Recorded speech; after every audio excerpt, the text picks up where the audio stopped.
In 1932, a Hollywood producer was found, dead in his mansion. Then two more people died in the same pool. That house still stands today. So does the mansion, where pink paint bleeds through white walls no matter how many times you paint over it. And the estate with 123 rooms, where contractors found secret doors behind bookshelves. Each celebrity mansion hides something darker than the last. From underground chapels to spy cameras in the walls, these aren't just homes. They're crime scenes, haunted houses, and nightmares that Hollywood desperately wants forgotten. Michael Jackson. Michael Jackson didn't just build a mansion. He built his own world tucked away in Santa Barbara, California. His Neverland Ranch spread across 2,700 acres. It looked more like a theme park than a home. There was a private zoo, a train station, a roller coaster, a Ferris wheel, and even a fire station. The mansion itself stretched 13,000 square foot, designed like a fairy tale castle deep in the woods. It had a grotto, fountains, and hidden corners that made it feel like something out of a children's book. But what started as a dream slowly turned into a nightmare. In 2007, when the property was listed for sale, it shocked people with what it really had. Rooms most visitors never saw. Jackson's accusers years later described Neverland as more than just strange. They claimed it had hidden hallways, secret upstairs bedrooms, inside toy castles, and warning alarms that would go off if someone approached. One of the most chilling details came from the Leaving Neverland documentary.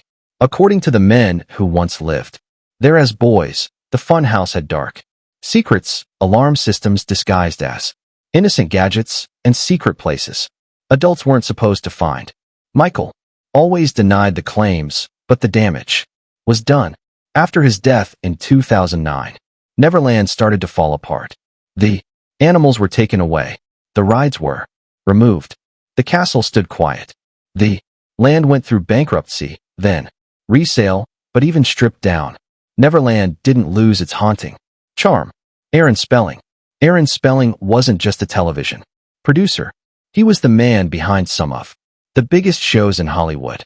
But his biggest production wasn't on screen. It was his home.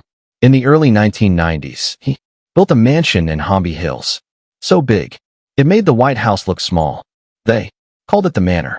Some nicknamed it Candyland after his wife Candy Spelling. And at 56,500 square ft, it wasn't just a home. It was a kingdom. The place had 123 rooms.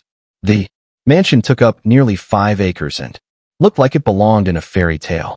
Inspired by French castles, it had everything: pointed turrets, manicured gardens, and even a swimming pool that wrapped around the property like a moat.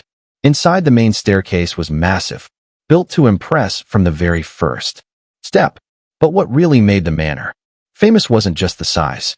It was the secrets. Contractors started to whisper about strange things they found while building. There were hidden hallways, secret rooms, and bookshelves that swung open like in an old mystery film. One of those doors led to an underground library. Another led to what could only be described as hiding spaces tucked behind walls and closets. And then came the dolls. Spelling's daughter turned one of the basement rooms into a private museum dedicated entirely to her vintage doll collection. The walls were lined with glass cases. Inside, dozens of dolls stared blankly ahead, silent, frozen in place. Some visitors found it charming. Others said it was the stuff of nightmares. One contractor called it the creepiest room in Los Angeles. After Spelling's death in 2006, more people came forward with stories. They spoke of odd noises and strange layouts. Some even claimed the house had energy to it, like it was alive. Whether that's true or not, the manor became something more than just a celebrity mansion. It became a legend. Sharon Tate. In 1969, Sharon Tate and her husband Roman Polanski moved into a quiet house at 150 Cello Drive in the hills of Los Angeles. It was a simple Spanish-style home. Nothing special, just a peaceful little place hidden in Benedict Canyon, away from the noise of Hollywood. They had no idea what was coming. Sharon was 8 months pregnant Roman, a famous director, had gone to London for work. Sharon stayed behind with a few close friends. On the night of August 9th, everything changed. Members of the Manson family broke into the house. They didn't just kill Sharon and her friends. They butchered them. And when it was over, they used Sharon's blood to write one word on the front door: pig. That word became one of the most disturbing images in Hollywood history. The house was never the same. The media started calling it the Cello Drive house. Books, films, documentaries, it showed up everywhere.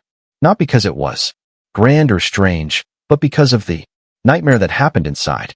Years later, the house was torn down. A new one was built in its place. They even changed the address. But it didn't matter. Everyone still remembered what happened there. People said the land felt cursed. Some even claimed the spirits of Sharon and the others still haunted it. Jane Mansfield. In the 1950s, Jane Mansfield carved out her fame as a blonde bombshell, often compared to Marilyn Monroe. But while others played the role on screen, Jane lived it, especially inside her infamous Los Angeles mansion known as the Pink Palace. This wasn't just a house. It was a 40-room fantasy tucked away in Holby Hills, one of the richest parts of LA. Every corner screamed pink. The carpets were pink. The walls were pink. Even the bathroom fixtures were pink. Some had heart patterns. Some had lace. And then there was the swimming pool. Heart-shaped, of course, with a gold mosaic at the bottom that read, "I love Jane." She joked that her guests didn't just swim. They sank into pink champagne. It wasn't just the decor that made the house famous. It was the vibe. Wild parties, strange rumors, and ghost stories kept the legend alive for decades. After Jane's tragic death, the house didn't fall silent. It just passed into stranger hands. Ringo Starr of the Beatles bought it and tried to paint over all the pink.